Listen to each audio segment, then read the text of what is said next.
Welcome to the Leo. అవినీతి జరిగిందని విమర్శలు చేయటం వైసీపీకి అలవాటే. అయితే ఆ విమర్శలు నిరూపించాలని నారా లోకేష్ సవాల్ చేస్తే మాత్రం సభ నుంచి వాకౌట్ చేసి బయటికి వెళ్ళిపోతారు తప్ప ఆ సవాలు స్వీకరించే దమ్ము గాని ధైర్యం గాని వైసీపీ పార్టీ ఎమ్మెల్యేలకు గాని ఎమ్మెల్సీలకు గాని ఎవరికీ లేవని అర్థమవుతుంది. నిన్న ఆ సమావేశాల సందర్భంగా వైసీపీ పార్టీ కొన్ని విమర్శలు చేసింది. ఏమని?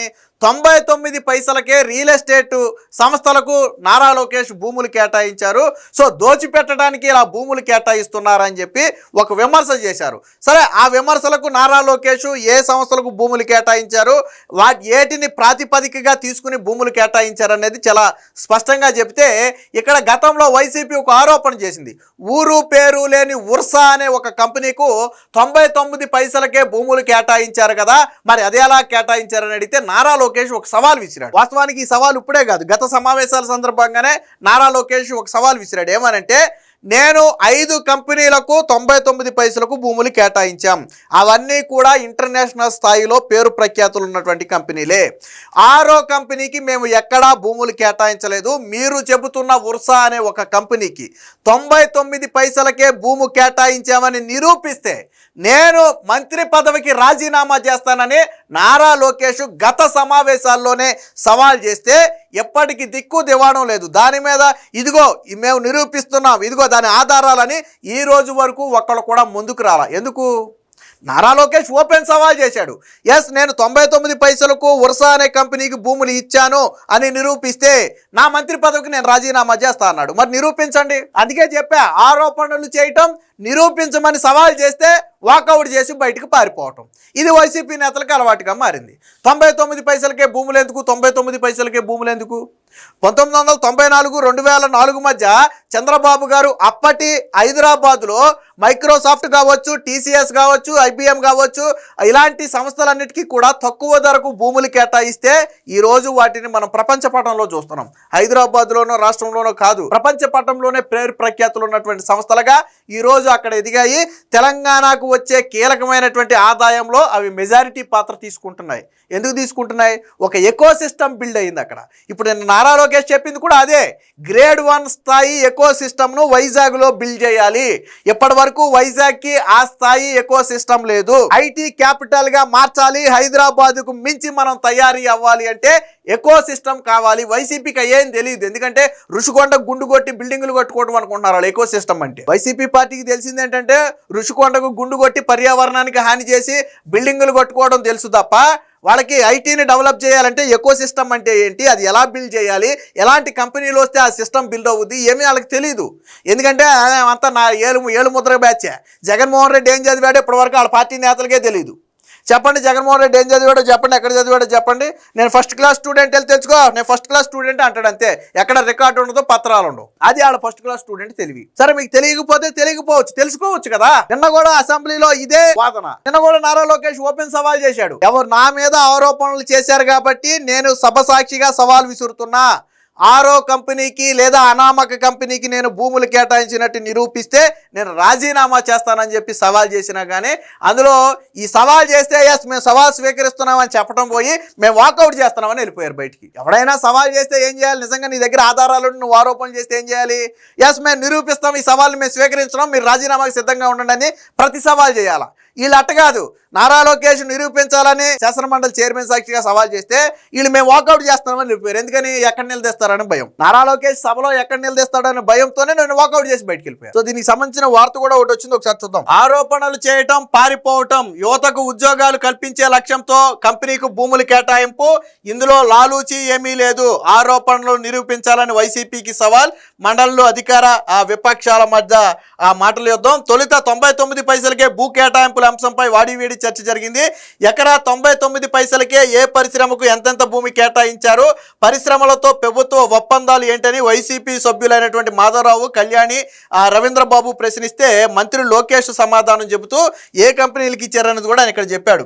సో మొత్తంగా 5 కంపెనీలకు యువతకు ఉద్యోగాలు కల్పించే లక్ష్యంతో టీసీఎస్, కాగ్నిజెంట్, ఏఎన్ఎస్ఆర్ గ్లోబల్, రహేసా, మదర్సన్ ఇంటర్నేషనల్ కంపెనీలకే ఎకరం 99 పైసలకు భూములు కేటాయించారు. కేటాయించామని, దీనివల్ల ఐటీ రంగంలో 65,000 మందికి ఉద్యోగాలు వస్తాయని, ప్రత్యక్షంగా పరోక్షంగా 4 నుంచి 5 లక్షల మందికి ఉపాధి లభిస్తుందన్నారు. విశ్వసనీయత ఉన్న కంపెనీలకే భూములు ఇచ్చాము తప్ప ఇందులో లాలూచి ఏమీ లేదని విమర్శించారు.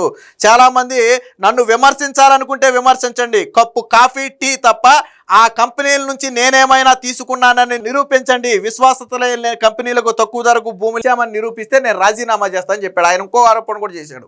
నేను 99 పైసలకు భూములు ఇచ్చిన కంపెనీ నుంచి నేను తీసుకున్నది ఏంటో తెలుసా, వాళ్ళతో మాట్లాడే సమయంలో వాళ్ళ నుంచి ఒక కప్పు టీ కానీ కాఫీ కానీ తీసుకున్నాను తప్ప అంతకు మించి ఒక స్నాక్ కూడా నేను వాళ్ళ నుంచి తీసుకోలేదు అని చెప్పి నిన్న నారా లోకేష్ స్పష్టంగా చెప్పాడు. మీరు కావాలంటే ఓపెన్ సవాల్, ఎక్కడైనా సరే ఇదిగో పలానా కంపెనీ నుంచి పలానా లబ్ధి చేకూరిందని నిరూపించండి, నేను రాజీనామా చేస్తా. వాళ్ళ నుంచి ఒక టీ చుక్క తప్ప నేను ఏమీ స్వీకరించలేదు అని చెప్పి నారా లోకేష్ ఓపెన్గానే అసెంబ్లీలోనే ఆయన చెప్పడం జరిగింది. మరి ఈ సవాల్ని వైసీపీ ఎందుకు స్వీకరించదో? సవాల్ చేస్తే పారిపోయారు. విశాఖలో కోట్ల విలువైన భూముల్ని రియల్ ఎస్టేటు ప్రైవేటు సంస్థలకు ఎలా కేటాయిస్తారని వైసీపీ పక్ష నేత బొత్స సత్యనారాయణ ప్రశ్నించారు. మంత్రి లోకేష్ స్పందిస్తూ ఎస్ఐపిబి మంత్రివర్గ ఉపసంఘం కేబినెట్ తీర్మానంతోనే భూములు కేటాయించాం, వేరే కంపెనీలకు 99 పైసలకే భూములు ఇచ్చామని నిరూపిస్తే రాజీనామా చేస్తానని గతంలోనే సవాల్ చేస్తే మీరంతా పారిపోయారు. అంటే నేను చెప్పా, గత సమావేశాల్లో సవాల్ చేస్తే మళ్ళీ సమావేశాల్లో కూడా ఇదిగో మీరు చేసిన సవాల్కి మా దగ్గర ఆధారాలు ఉన్నాయి, ఏంటి లోకేష్ సమాధానం చెప్పని ఒకడు ముందుకు రాలా. ఎందుకనంటే ఆయన ఉర్సా అనే కంపెనీకి భూములు కేటాయించలా, ఎటువంటి అవినీతి అక్రమాలు ఎక్కడా జరగలా. అంటే అన్ని జగన్మోహన్ రెడ్డి హయాంలోనే జరిగినట్టు జరుగుతాయి అనుకుంటారు. జగన్మోహన్ రెడ్డి హయాంలో కంపెనీలు ఎందుకు వెళ్ళిపోయినాయి తెలుసా? జగన్మోహన్ రెడ్డితో బేరం కుదరలేదు కాబట్టి. మీకు అంతెందుకు, కియా పరిశ్రమను తీసుకోండి. అప్పట్లో గోరంట్ల మాధవ్ కియా పరిశ్రమను బెదిరిస్తే వాళ్ళు పారిపోయే ప్రయత్నం చేశారు. ఎక్స్టెన్షన్ ప్లాంట్ని వేరే రాష్ట్రంలో పెట్టుకుంటాం, మాకెందుకు వచ్చిన తలనొప్పి నాయరాన్ని వెళ్ళిపోబోతుంటే ఇది జాతీయ స్థాయిలో రాయిటర్స్లో ఒక కథనంగా వస్తే అప్పుడు జగన్ ఇమేజ్ జాతీయ స్థాయిలో దెబ్బతింటుందని జగన్ రంగంలోకి దిగి ఆ కియా ప్లాంట్ని బయటికి వెళ్లకుండా ఎట్టో బతిమలాడో బామాలో మొత్తానికి వెళ్లకుండా అడ్డుకున్నాడు. ఇది వాళ్ళ చరిత్ర. ప్రతి దానికి గతంలో వెళ్ళిపోయినటువంటి లూలు కావచ్చు, ఫ్రాంక్లిన్ టెంపుల్టన్ కావచ్చు, లేకపోతే అమర్ రాజా బ్యాటరీస్ కావచ్చు, జాకీ పరిశ్రమ కావచ్చు, వీళ్ళందరితో వీళ్ళకి ఒప్పంద బేరం కుదరలా కాబట్టే వెళ్ళిపోయినాయి. అన్ని వాళ్ళు బేరం కుదుర్చుకున్నారని చెప్పి అందరూ కుదుర్చుకుంటారని వాళ్ళు అనుకుంటున్నారు. అది తప్పు. నారా లోకేష్ చేసిన సవాల్కి ఒక్కడు ముందుకు రాలా. పక్క రాష్ట్రాలతో పోటీ పడాల్సిన అవసరం ఉంది కాబట్టే తక్కువ ధరకు భూములు ఇచ్చామని లోకేష్ స్పష్టం చేశారు. ఏపీ ఐఐసిసిని కాదని రియల్ ఎస్టేట్ సంస్థలకు భూములు ఎందుకు ఇస్తున్నారని విపక్ష నేత ప్రశ్నించగా, టాటా నానో ఫ్యాక్టరీని బెంగళూరు తరిమేయడంతో నాటి గుజరాత్ సీఎంగా ఉన్న మోదీ 99 పైసలకే భూమి ఇస్తామని తమ రాష్ట్రానికి తీసుకెళ్లారని, దీంతో అక్కడ ఒక ఎకో సిస్టమ్ ఏర్పడిందన్నారు.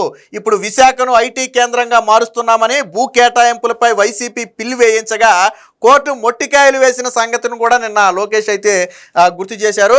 సో బొత్సాకు ఇదో ఫ్యాషన్ అయిపోయిందని మంత్రి అచ్చెన్నాయుడు కల్పించుకుని మా మంచి కంపెనీలకు తక్కువ ధరకు భూములు ఇస్తున్నామని తమ కుటుంబ సభ్యులకు ఇవ్వట్లేదని వ్యాఖ్యానించారు.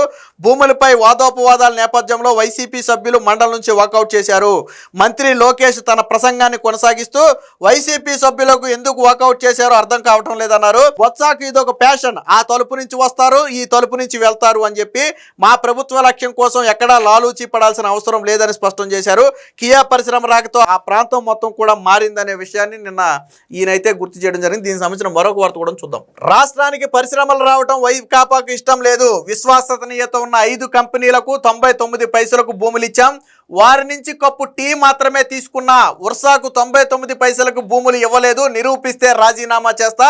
మండలిలో మంత్రి లోకేష్ సవాలు, ఆ సవాల్కి వాళ్ళు పారిపోయారు అనుకోండి. సో మొత్తంగా ఏ కంపెనీకి ఎందుకు ఇచ్చారనేది ఇక్కడ చూడండి. సత్య గ్రూప్ నాకు ఎందుకు భూములు ఇచ్చారని అడుగుతున్నారు. ఒకసారి హైదరాబాద్ వెళ్ళి చూడండి. గ్రేడ్ ఏ ఐటీ కార్యాలయాలు ఆ సంస్థ నిర్మించింది, దీంతో ఎకో సిస్టమ్ ఏర్పడింది.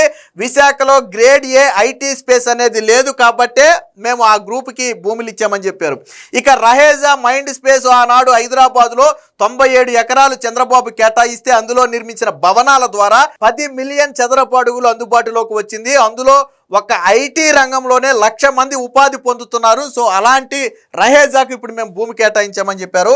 ఇక బెంగళూరులో ఏఎన్ఆర్ఎస్ సంస్థ నిర్మించిన జీసీసీని నేను చూసా. ఆ కంపెనీలో 150 జీసీసీలు నిర్మించింది. వాటిలో దాదాపుగా 1,50,000 మంది పనిచేస్తున్నారు. కాబట్టి ఆ సంస్థకు కూడా మేము ఇచ్చామని చెప్పారు.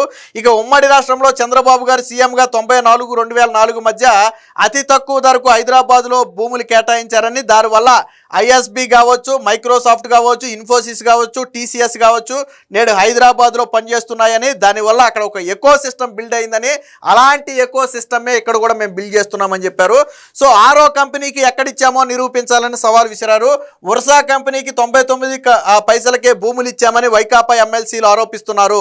దాన్ని నిరూపించాలి. టీసీఎస్, కాగ్నిజెంట్, ఏఎన్ఎస్ఆర్, అలాగే గ్లోబల్, రహేజా, మదర్స్ ఇంటర్నేషననల్ కంపెనీలకే 99 పైసలకు భూములు ఇచ్చామని ఆరోపణలు చేసి బయటికి వెళ్ళటం కాదు, వాటిని ఉపసంహరించుకోవాలి లేదా నిరూపించాలని చెప్పి నారా లోకేష్ అయితే చెప్పడం జరిగింది.